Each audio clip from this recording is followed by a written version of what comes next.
नमस्कार, पूज्यनगरी न्यूज मध्ये आपलं स्वागत आहे। आता पाहूया ठळक घडामोडी।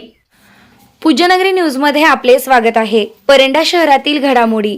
हॉटेलमध्ये घुसून तरुणावर जीवघेणा हल्ला, पिस्टल डोक्याला लावून जीवे मारण्याचा प्रयत्न, 2 आरोपींविरुद्ध परंडा पोलिसात गुन्हा दाखल। आता बातमी विस्ताराने।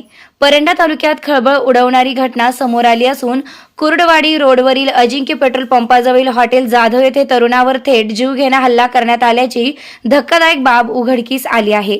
दिनांक 17 डिसेंबर रोजी 11:30 वाजेच्या सुमारास मयूर बापू वाघमारे, माळीगल्ली, परंडा हे शेतातून काम करून घरी जात असताना आरोपींनी संगनमत करून त्यांना अडवले। भीमनगर येथील एका मुलीसोबत तुझे लफडे आहे असा आरोप करत आरोपींनी शिवीगाळ व दमदाटी सुरू केली।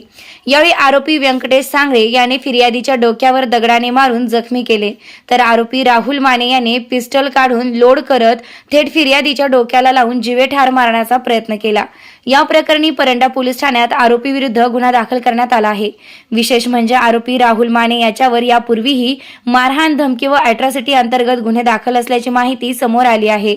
पुढील तपास पोलीस निरीक्षक चोरमले यांच्या मार्गदर्शनाखाली सहाय्यक पोलीस निरीक्षक सुर्वे हे करीत आहेत। या बातमीचे प्रायोजक आहेत त्रिशूल लॉज परंडा। सर्व सुविधा, आकर्षक AC, non AC room, parking सुविधा, 24 तास सेवा। बुकिंग साठी संपर्क 97 30 94 64 47। पत्ता मुक्ताई कॉम्प्लेक्स समोर, सद्दिवाल कॉम्प्लेक्स 2, बार्शी रोड, परंडा। चालू घडामोडींचे अपडेट्स जाणून घेण्यासाठी आपल्या पूज्यनगरी न्यूजला सबस्क्राइब जरूर करा, लाईक करा, शेअर करा व कमेंट देखील करा।